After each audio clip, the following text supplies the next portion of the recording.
أعوذ بالله من الشيطان الرجيم.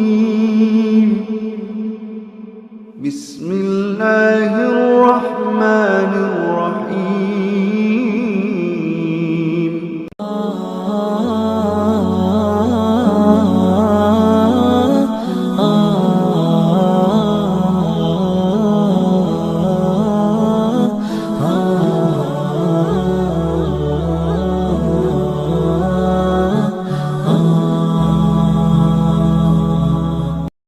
Semua saudara kita yang beragama Islam, amin Allahumma ya amin. Kemudian daripada itu, maka bahwasanya Allah Subhanahu wa taala telah berfirman dalam Al-Qur'an, "Wa ma khalaqtul jinna wal insa illa liya'budun ay liya'rifun." Tidak aku ciptakan akan jin dan manusia kecuali untuk mengabdi kepada aku. Tafsirnya mengabdi, mengenal kepada Allah.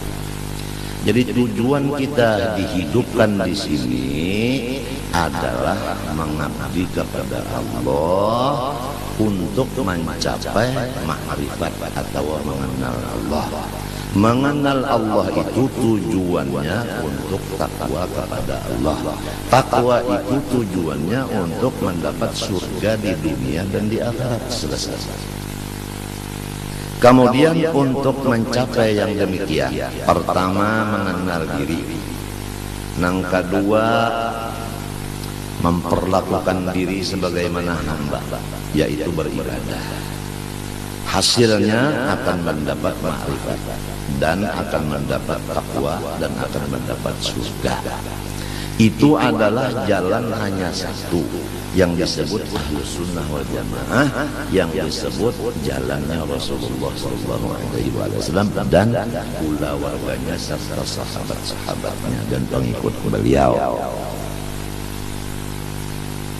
Kemudian tidak ada jalan untuk yang itu lagi kecuali kita belajar. Tanpa belajar tidak bisa. Belajar kepada seorang guru yang menguasai ilmu itu.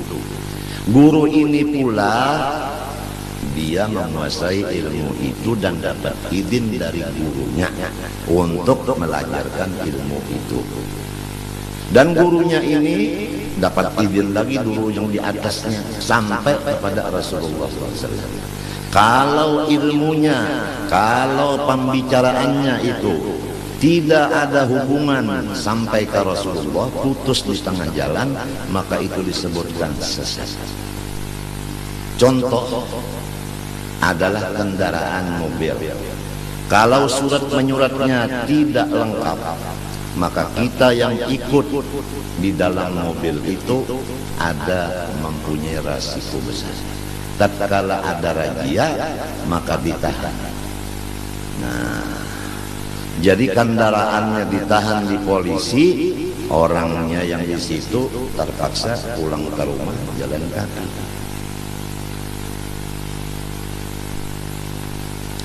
Jadi harus orang-orang yang menjadi pemimpin masalah agama, terutama masalah ma'rifat kepada Allah, yaitu mengenal diri ini, harus orangnya menguasai ilmu agama betul-betul yang berdasarkan Ahlus Sunnah wal Jamaah dan dapat izin dari syekh yang di atasnya.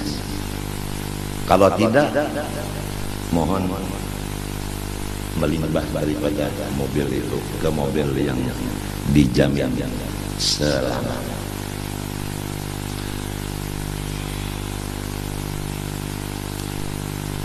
Adapun contoh kita untuk yang demikian keseluruhan hanya satu, Rasulullah SAW.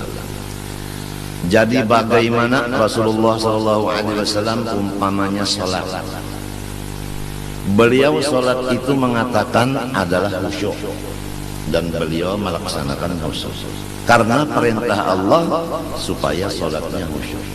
Qad aflahal mu'minun alladzina hum fi salatihim khashi'un. Orang beriman itu beruntung.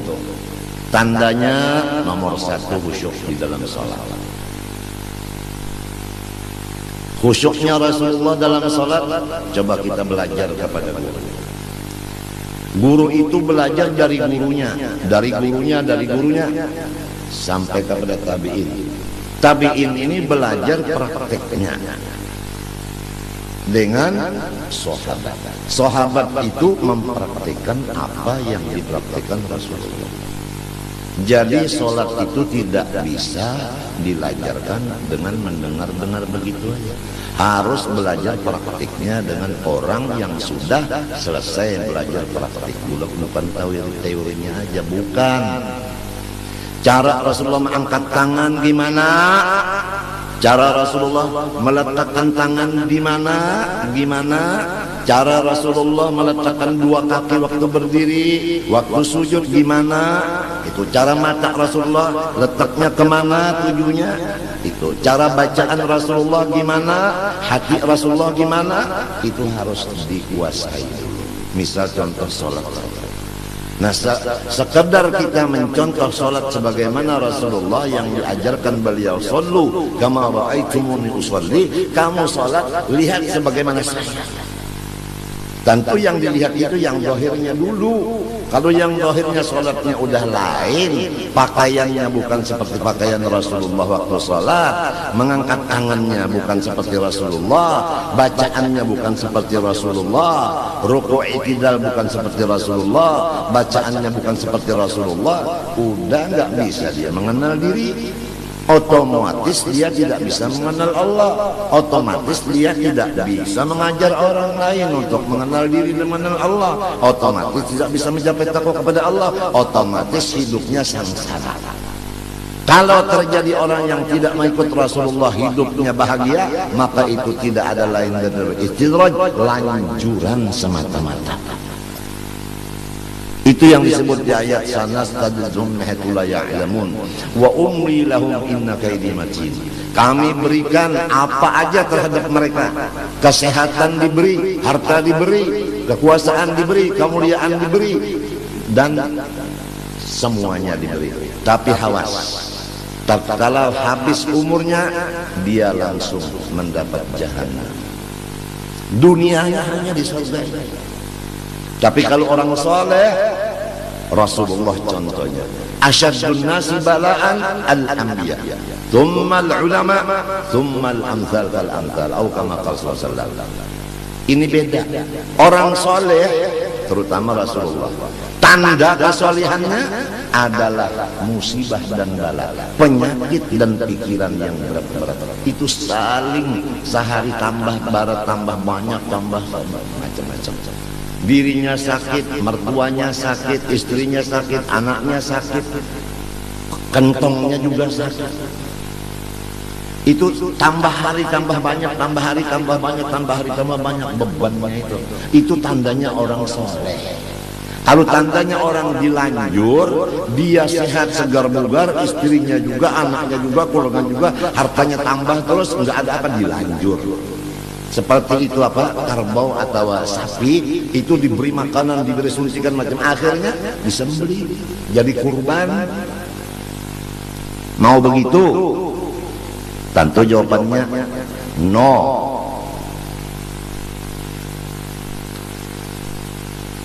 Jadi jangan berbahagia, berbangga orang yang sehat, karena banyak kesehatan itu yang menjadikan lanjuran. Dan jangan bersedih orang yang sakit, karena di sakit situlah dekatnya kepada Allah. Manusia berbicara seenaknya karena dia belum sakit. Coba kalau terkata dia sakit, gimana? Apa sanggup bicara begitu? Tatkala pulusnya udah habis, badannya sakit, istrinya sakit, mertuanya sakit, ibunya sakit, bapaknya sakit, anaknya sakit. Di sini ketahuan apakah dia hamba Allah ataukah dia hamba nafsu. Marah enggak? Sabar enggak? Ridho enggak? Nah di sini. Jadi kalau orang itu ibadah, dapat bala musibah, orang yang tidak ada ibadah itu, masya Allah, meningkat keduniaannya. Kadang-kadang akhiratnya juga meningkat pada lahirnya. Tapi hakikatnya ibadah yang begitu meningkat itu dasarnya bukan ikhlas karena Allah. Dia tertipu dengan tipuan yang berjuta-juta tipuan di dalam ibadah. Jadi ujar Bang Nafi, waspadalah, waspadalah, waspadalah. Mudah-mudahan kita sekulawarga diselamatkan Allah dari gurur, daripada tertipu. Mudah-mudahan Allah menyelamatkan kita daripada tertipu. Tertipu dengan ibadah, tertipu dengan kesehatan, tertipu dengan kekayaan, tertipu dengan pengikut, tertipu dengan macam-macam kesehatan dan lain-lain. Allahu Akbar. Kebanyakannya umat tertipu ini dua. Pertama sehat badan, yang kedua tidak ada kerjaan. Kalau kita sibuk dengan kerjaan, insya Allah bisa selamat. Kalau kita sakit, insya Allah banyak selamat. Tapi kalau sehat dan banyak waktu yang kosong, disinilah banyaknya tertipu. Ni'matan maghbunun fiha katsirun minan nas as-sihha wal faragh, kata Rasulullah. Dua nikmat Allah yang 99% manusia tertipu dengan dua itu. Satu, sehat badan. Dua, lapangan. Kelapangan. Tapi kalau orang sempit, kalau orang sakit, biasanya ya Allah, ya Allah, ya Allah, begitu. Kalau udah lapang, kalau sudah sehat, jarang. Mungkin ya Allah, ya Allah, mungkin ya. Waspadalah, waspadalah. Masya Allah, Masya Allah. Lihat kalau kata-kata orang soleh, tatkala dapat musibah dirinya atau istrinya atau anaknya, apa yang dikata orang soleh? Ajar wal afiyah insyaallah la ghair. Ini pahala dari Allah dan ini tandanya afiat batin. Begitu. Rasulullah bagaimana? Tathhir labas. Penyakit dan bala musibah ini penyuci, pensuci, tidak ada lain. Titik kata Rasulullah. Jadi kalau orang sehat sekulawarga, hartanya meningkat terus, waspada. Itu mungkin adalah 99% lanjuran dari Allah. Tapi kalau orang sakit, kantongnya sakit, badannya sakit, istrinya sakit, anaknya sakit, aduh, syukurlah kepada Allah, karena Allah membersihkan. Hartanya dibersihkan, badannya dibersihkan, istrinya dibersihkan, anaknya pun dibersihkan. Kalau orang yang sebaliknya, mungkin ini tidak ada dibersihkan, jadi kotornya tambah hari tambah banyak, tambah hari tambah banyak, tidak ada tathhirnya sama sekali. Darah itu juga kalau tidak dicuci kotor, matinya ada cuci darah. Dan kalau sudah dicuci itu segar. Kemarin turun dicuci darah segar. Alhamdulillah hari ini tahu bemamai. Semalam ulun belum bacuci hari Ahad, senayan cucinya bapak uyuh benawak inya kotor belum diberasi, udah diberasi Sabtu minggunya sehat. Jadi memang pensuci itu penting. Pensucinya itu adalah bala. Coba Andika tusuk 2 jarum yang besar, 2 di sini, 5 jam begini aja nggak boleh bergerak-gerak posisinya. Rasakan 5 jam, seminggu 2 kali rasakan. Bagaimana? Ini cara Tuhan membersihkan, yaitu dengan ujian begitu. Kadang-kadang menusuknya lepas lagi yang menusuk karena takut, atau karena yang disusuk cantik. Yang menusuk ini terpengaruh dengan kecantikannya, apalagi yang disusuk ini senyum seperti senyum Pepsodent. Nah, si Ciluru telu papat limo 6 peto. Yang kewalu, yang ke-9 baru dapat ditusuk. Subhanallah. Yang menusuk enak, yang disusuk lasa lenyap. Seminggu 2 kali, Masya Allah. Kalau yang lain-lainnya ketawa terus gitu terus, karena dia tidak dirasakan tanda-tanda orang soleh di dirinya. Dia dilanjur oleh Allah. Sanastadrijuhum min haitsu la ya'lamun wa umli lahum inna kaidi matin. Apalagi orang yang zalim, yang berani kepada ulama, yang menentang kepada wali Allah Ta'ala, yang menghinakan kepada wali Allah Ta'ala, yang tidak memberikan maaf pada kesalahan orang-orang Islam. Coba lihat apa? Masya Allah, Masya Allah. Orang yang begitu namanya zalim, sifat keras begitu zalim namanya. Innallah yumli lidh-dhalim. Allah Ta'ala memberikan apa aja bagi orang yang zalim, tapi hatta idza akhadahu lam yuflitu, sampai masanya Allah menyiksa, tidak bisa dia melepaskan lagi. Emang kalau maling atau pencuri itu tidak ada yang tahunya sama sekali, hati-hati. Itu yang maha tahu yang akan memasukkan ke penjara neraka. Kalau pencuri itu satu pun nggak ada yang tahu, atau ada yang tahu itu pencuri tapi didiamkan, karena yang mendiamkan itu pencuri juga. Tapi Allah yang maha kuasa itu yang bakal memasukkan ke dalam penjara. Penjaranya di mana? Jahannama yaslaunaha fabi'sal qarar. Di sana nanti. Kalau penjara di sini sekian tahun bebas. Di sana khalidina fiha, kekal di dalamnya. Enggak ada istilah sekian tahun, enggak ada. Jadi kalau orang lepas dari penjara di sini jangan gembira-gembira dong. Kalau kesalahan banyak di sini, salah sama ulama, salah sama orang tua, salah sama macam-macam, jangan bergembira dong.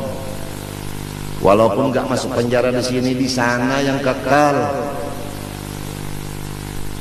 Ya mudahan kita dapat bimbingan dari Allah yang sebenarnya.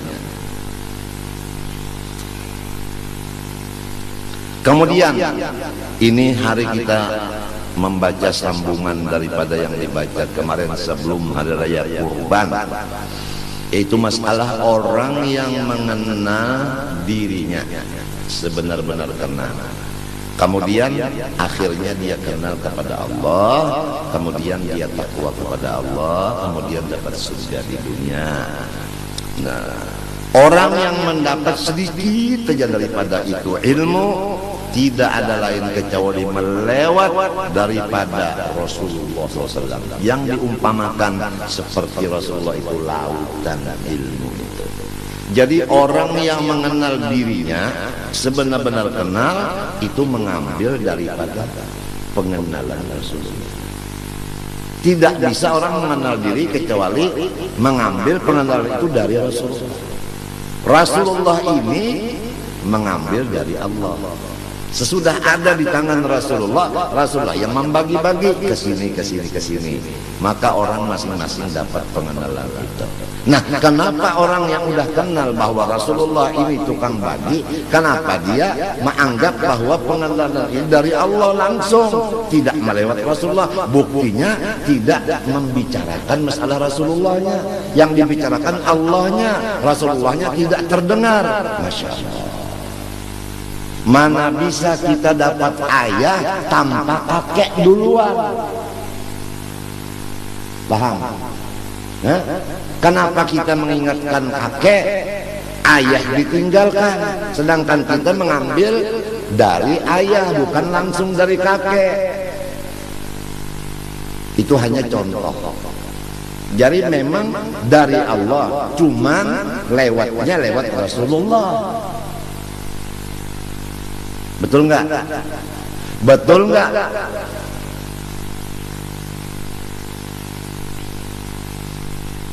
Pusat kada bisa langsung dari pusat, harus dari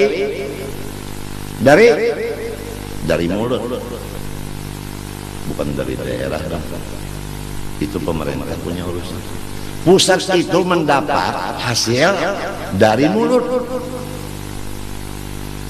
Kan pusat itu kenyang, hasil dapatnya dari mulut, makan.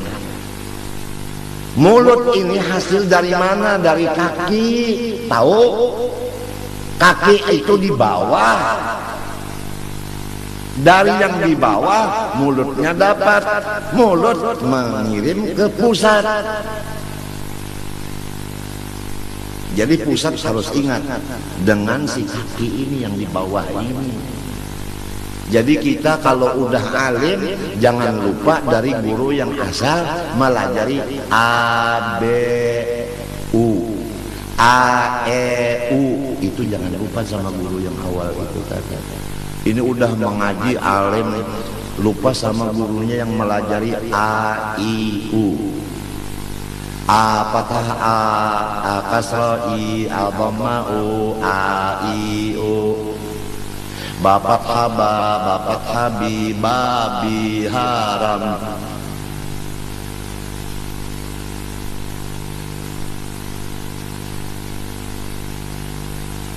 Biasanya udah alim lupa kan. Apalagi udah alim punya Mercedes. Gurunya yang asal melajari A, I, U itu tadi batukan, jalan kaki.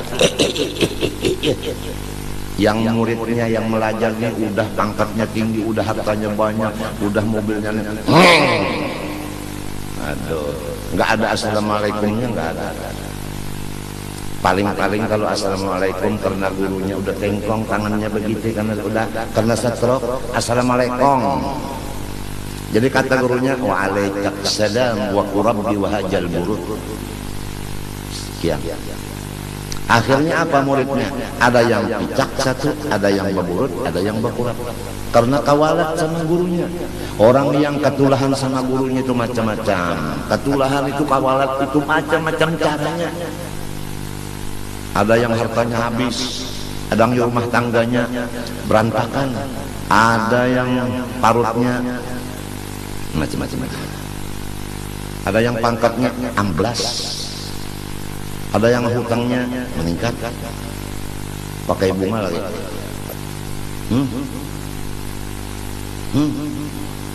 Carilah bank yang menguntungkan, jangan bank yang terusannya kerap. Bangkrut.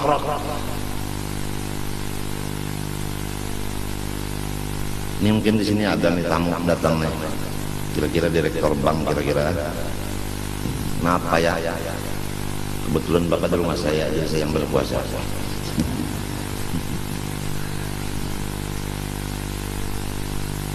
Kita harus ingat Indonesia dan dunia semuanya miliknya Allah. Lillahi ma fis samawati wa ma fil ard. Wa in tubdu ma fi anfusikum aw tukhfu yuhasibkum billah. Fayaghfiru man yasha wa yu'adzibu man yasha. Wallahu ala kulli syai'in qadir. Allahu Akbar. Sami'allahu liman hamidah. Rabbana wa lakal hamd. Bahasa di Makkah.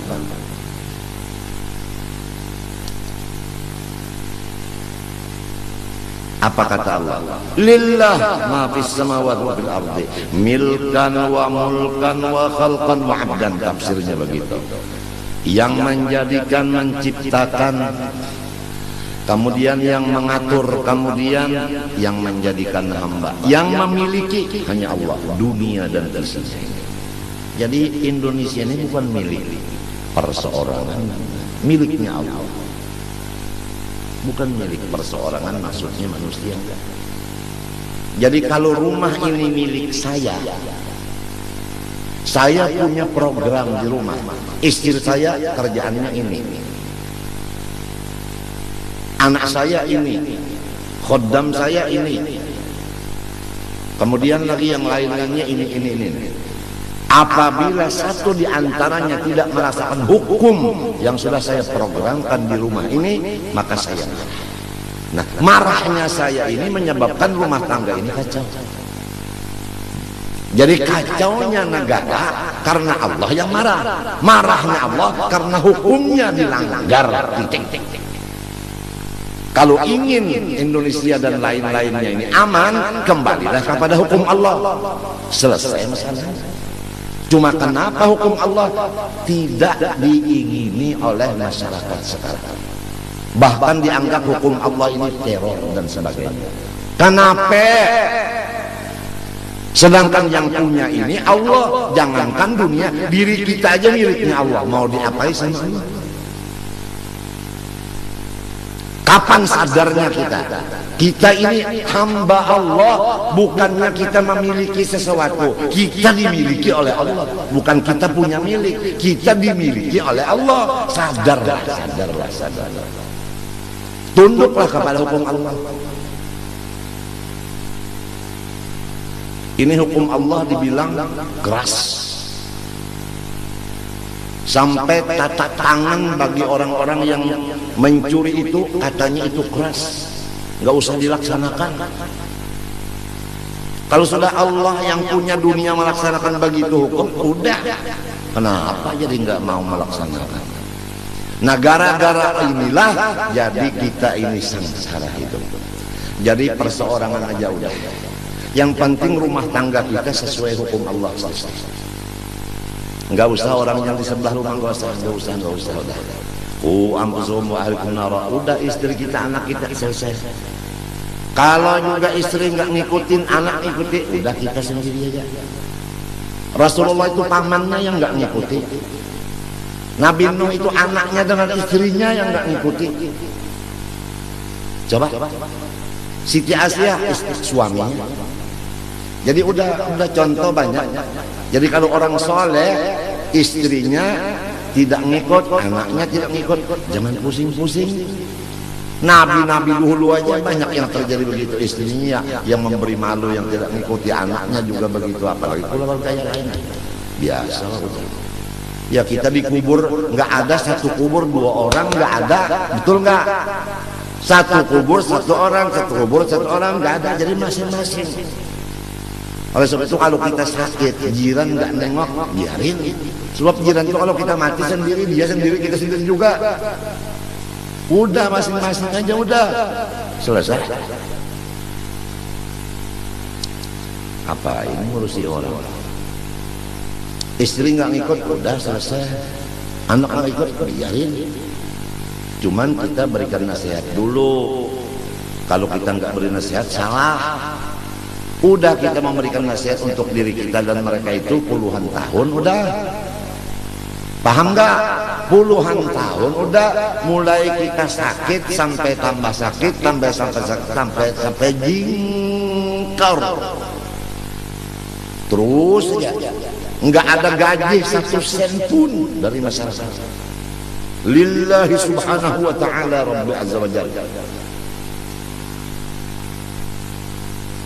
Orang yang memusuhi kita, nggak ada yang membantu kita. Kita kesusahan, nggak ada yang nolong. Orang yang hiridengki tambah banyak. Orang yang suudzon tambah meningkat. Sendirian kita. Akhirnya bagaimana putusan kita? Ya udah. Alaikum anfusakum. Urusi diri sendiri saja. Titik.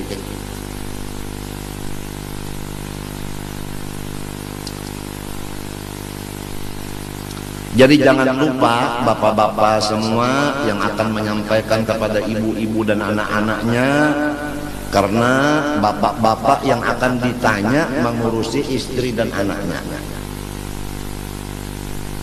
Jadi bapak-bapak yang wajib ngaji untuk menyampaikan kepada istri dan anaknya. Jadi istrinya di rumah aja, bapaknya yang ikut pengajian. Kalau istrinya yang datang, anaknya yang perempuan datang, bapaknya, suaminya di rumah aja tiduran. Oh, tuh nantinya terjadilah yang tidak enak. Terjadi yang tidak enak nantinya. Jadi udah kembali kepada hukum Allah, perempuan-perempuan waqurna fi buyutikunna wa la tabarrajna tabarrujal jahiliyatil ula wa aqimna as-salata wa atina az-zakata wa ati'na Allah wa rasulahu innama yuridu Allah liyudhiba ankum ar-rijala al-baita wa yutahhirakum tatheera. Perempuan-perempuan semua jangan keluar rumah. Kalau keluar rumah juga harus tutup seluruh anggota. Ittafaqal ulama, ittafaqal muslimun ala man'i khurujun nisa kashifatil wujuh. Buka kitab itu Sulamut Taufik. Ittifaq semua orang Islam menghukumkan, memutuskan bahwasanya wajib mencegah perempuan keluar rumah mukanya berbuka, terbuka, kecuali ihram umrah atau ihram haji, itu mukanya perempuan nggak boleh tertutup. Sekarang ihramnya siang malam. Kalau keluar rumah, tapi kalau dalam kamar, buka aja semuanya sama suami. Itu namanya tinju bebas.